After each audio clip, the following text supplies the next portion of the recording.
What's going on, everybody? Back again for the 19th straight week of Midweek Q&A. Now, this started as an experiment, and I said, hey, let's see how this goes. If people have questions, I'm happy to give my opinion, and that's what these are, opinion-based questions. So, if you have a question that you'd like featured on an upcoming episode, please put it in the description below. If you've asked it before, last week, I had quite a few questions. I can't answer all of them. I pick 5 per week. But if you asked it before and I didn't respond to it in an episode yet, ask it again. The questions that I see time and time again are the questions that I'm going to put at the top of my list to choose for that week. So with that said, my opinions coming at you on 5 really good questions this week. Let's go ahead and take a look at our first question right now. When you go to a card show, what strategy do you use to negotiate the price on a card?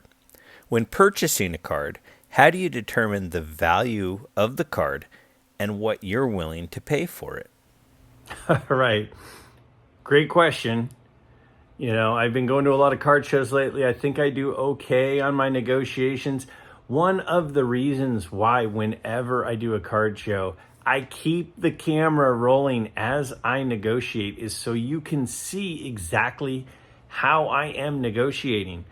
To me, it's entertaining, and it's also a way to kind of see one style of how people do their negotiations at a show. So to answer your question, I don't really feel like I have a negotiation tactic or strategy per se, but here's kind of my thought process. What I have are a bunch of cards that I want. Because there are a ton of cards that I want, I feel like I actually have the power. Because if I don't get a good deal on a card, I'm just not going to buy that card today. I'll wait until I get a good deal. So I guess my first strategy is don't fall in love with one particular card at a show. If you have a broad amount of things that you're interested in, and then you just buy which things that you find that you're interested in that are at a good deal, right?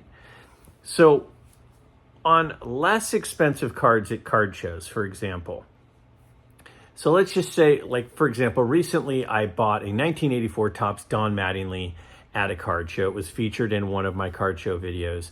And that 1984 Topps Don Mattingly, I think I paid $10 or $12 for. Now, if I bought that card on eBay, I'm going to probably have to pay $3 to $5 to have it shipped. That's like, 30, 40% of the value of the card just for shipping. Now, living in California, I'm also going to pay about 8% sales tax. So then that's going to be another $1. So we're talking about on a $12 card, for example, if I buy that on eBay for $12, I'm going to pay an extra $5, maybe $6 just to get it.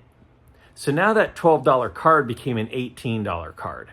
So I increased the cost by 50% by buying that card on eBay versus in person.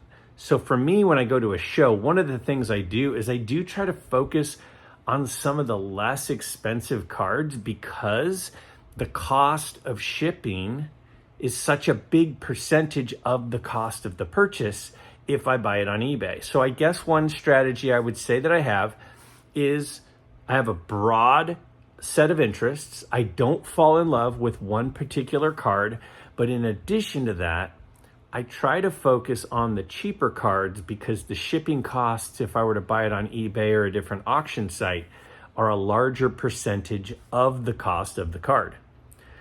When I'm negotiating back and forth, I will almost always tell the dealer what I'm interested in and ask him how much room he has. See if he'll come off of his price. Right off the bat, he might give me a price that's lower than I was going to offer. So say the card is $110 and I'm thinking I'd pay him $100 for that card. If I go to him and I say, would you take 100? I might get the card for 100. But if I say, hey, what's your best on this card? He might say 90. So I might save myself $10 just by letting him move off of his price first. If I were the dealer, I wouldn't do that. If I would say, well, I'm asking 110, but I am open to offers. But sometimes they'll just give you a price that is actually less than what you were going to offer. So I guess one negotiation tactic would be, first thing, ask them if they'll go lower, and if so, what their lowest is. Now, if the lowest that they tell me is higher than I want to pay, I might say, yeah, I can't go that high. I can go to this amount. But what I'm not going to do is fall in love with a card that I could find somewhere else. Now, I heard some really good advice the other day. I was listening to a podcast about collecting, and the person said, and I would give them credit, but I don't remember who said this or where I heard it. But they said, it's easier to make an extra $20 or $30 working than it is to find a card that you really, really like. And I thought that was such a great point. There was a card the other day that was on eBay, and they were asking about $150. I sent out a price for like $130, and they declined it. And I really wanted the card. And then it sold for $150. And I was thinking, I was like, I should have just paid $150. It was a T206 card that I wanted, and there aren't a ton of those hanging out that have the eye appeal that I like, that have the centering and the image and that I like, in a grade or a condition that I like, in the grading card holder of a company that I am good with. And so to save potentially $20, I now don't have the card. It would have been way easier for me to just like work an hour of overtime or do something to make an extra $20 or save an extra $20 to have the card. So one thing that I've fallen victim to myself, and I would encourage you to do, is sometimes it's okay to overpay a little bit if it's kind of a rarer card. Don't ever overpay on a common card, on a card that you can find easily. You're always going to find another 1986 Donruss rated rookie Jose Canseco. They're coming up on auction every day. But you may not find a good looking, SGC3 of the T206 card that you've had your eye on for a while. Sometimes it's better to just overpay. As far as how I comp, I'm going to show you right now how I comp using my phone and also using my computer. So take a look right here. Okay, so I just go to eBay, and in the eBay app, I go and I search. And so, for example, I will look up one of the cards I bought at this card show this past weekend, this 64 Sandy Koufax. So I just list that card out in the grade that I'm looking at. Once I do that, I go to the filters and I go down to recently sold. So completed items and sold items. Once I do that filter, what it does now is it's just the ones that have sold recently, because people can ask whatever they want. Doesn't mean that's what something's worth. But if I see what people actually bought, now I also pay especially close attention to ones that were done in auction. Sometimes a buy it now is not super reliable because it might just be one person who's not too worried about the price. But an auction means two people were right there at the bidding and a couple of people were interested. So that is how I do it in the eBay app. So if I'm on my computer, what I'll do is I will go into eBay, and again, in the search area here, I will type in what it is that I'm looking at buying, whether it be on eBay or whether it be, in some other format. And once I type in the card, over on the left, I just scroll down here and I find where it says sold and recently completed, right? So once I've done that, then what's going to show up are all of the recent sales. Again, it's just a different way to do it, but how you do it on the computer. Do you think PSA is deliberately undergrading cards to encourage people to resubmit and pay again for a grade? The difference in PSA standards recently, as opposed to years ago, is stark. PSA, are they deliberately undergrading? I don't think that they have this mandate to all of their graders that say, give lower grades, guys, because if we give lower grades, people are going to resubmit and then we're going to make more money. I don't think that's happening. I do think grading standards seem to have gotten tougher from most of the companies. There are a ton of reasons why that might be, but it would just be speculation. I have no evidence. I have no proof. We all have opinions on why that might be. But I did just post a video yesterday.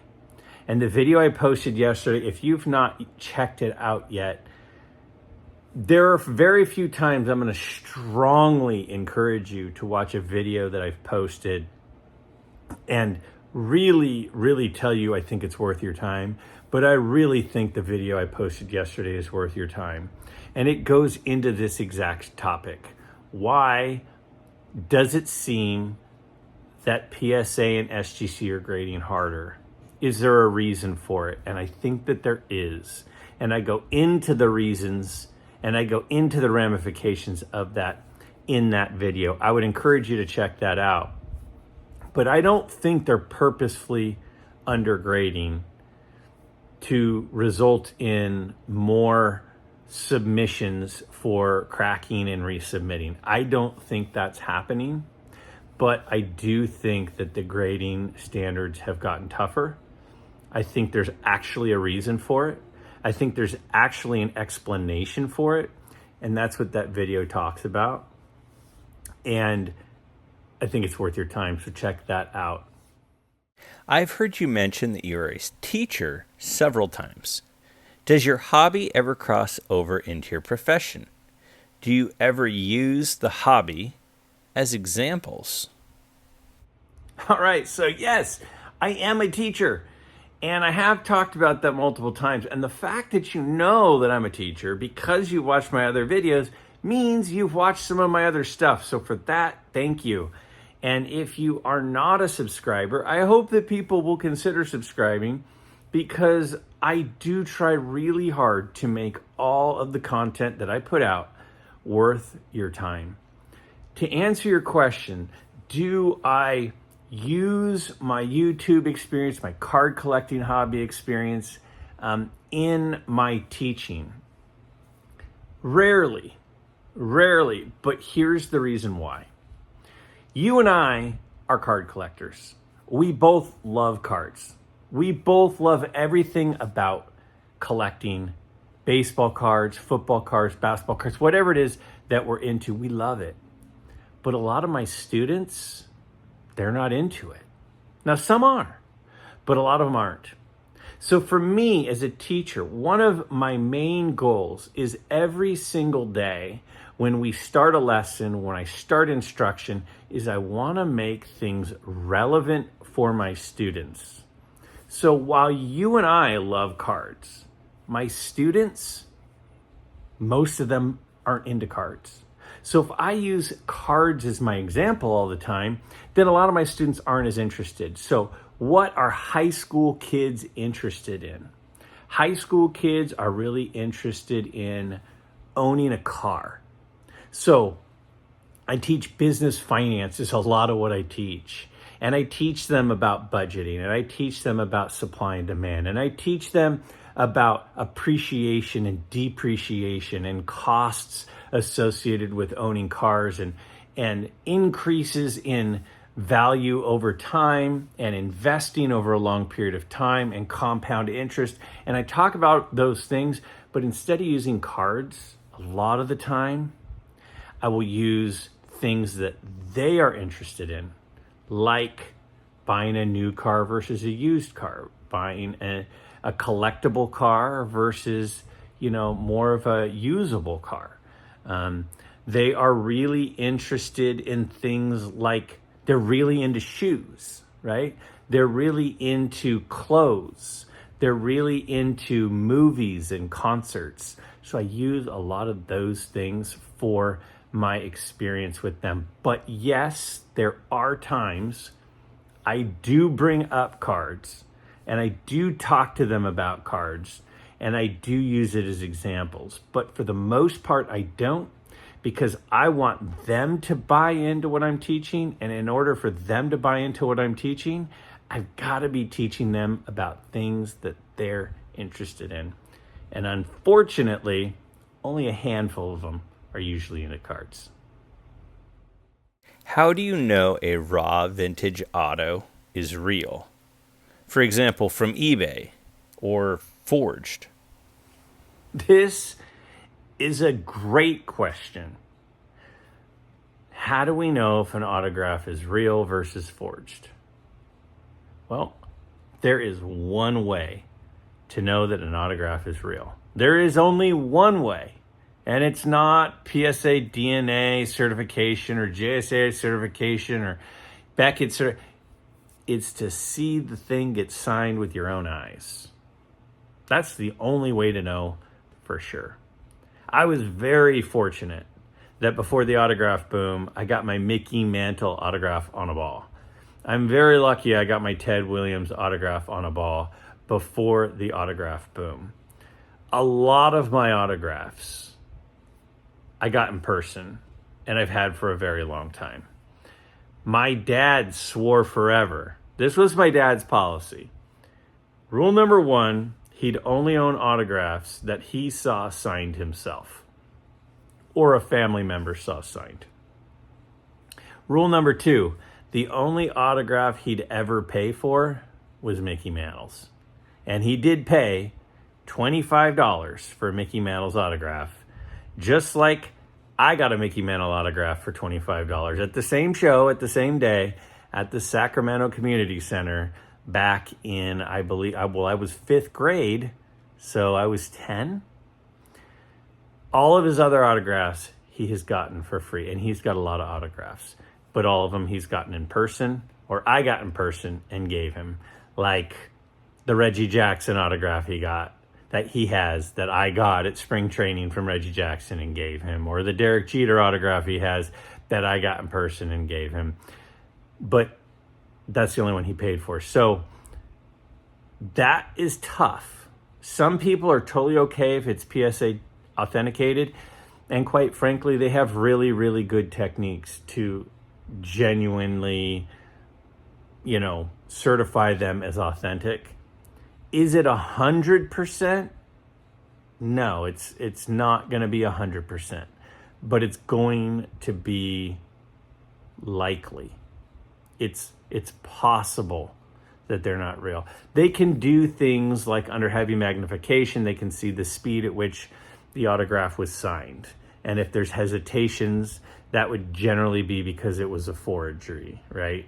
There are things like the quality of the pen mark and the pressure of the pen mark that they can tell. There are different distinctions that they can do, but it's not perfect.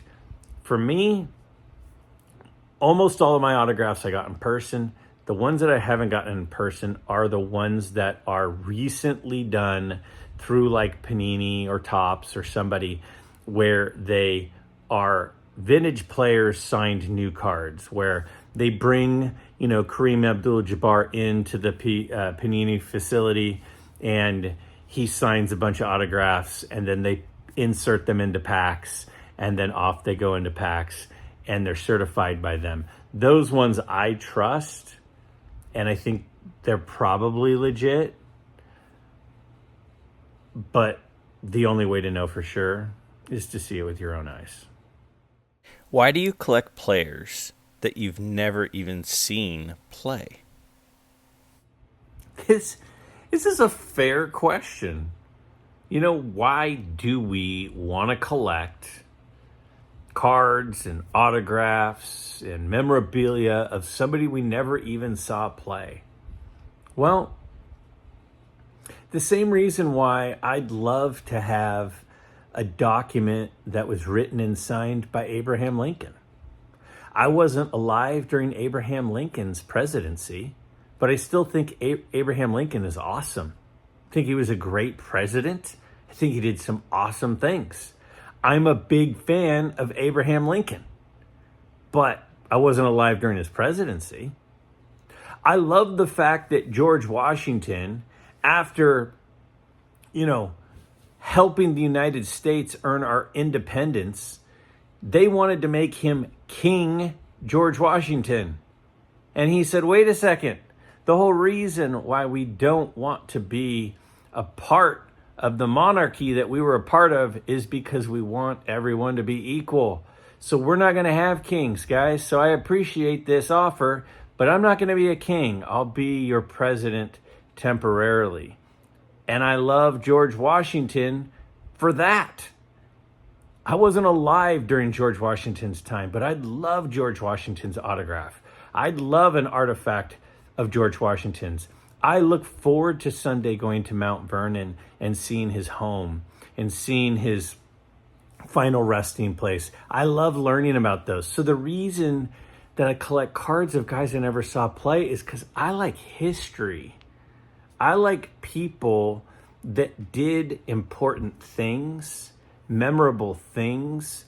I love learning about people and being a fan of people who inspired others. So I wasn't alive during Martin Luther King, but I would love to have an autograph of Martin Luther King. I would love to have, documents that Albert Einstein, worked on. That would be amazing. I want a short story handwritten by Mark Twain, but I wasn't alive during them either. So I love history. I love history. And I also love sports. Sports are a big part of my life because so many great memories, so many friendships were inspired through sports. So much learning, life skills that I have in life were learned during sports. So I have a passion for sports. I have a passion for competition, and I have a passion for history. And so if you take those two things and you combine them, that puts me in sports cards. And if you even include another thing that I love, and I just mentioned it, I teach business finance. I love economics. I was an economics nerd. In college, I took electives that I didn't have to take. While other people were taking, PE electives or whatever, or art electives, I was taking economics electives. I love personal finance. I love investing. I love financial planning. And so if you were to take history, sports, and finances and weave them together into one thing, it's vintage sports cards. And I absolutely love it. And it's amazing to me that as time goes by, as I'm collecting, as I'm reading, as I'm watching videos and meeting new people, you would think that it would get old. But my love for it just continues to grow. All right. If you have a question for an upcoming episode, again, down in the comments below, please just ask your question.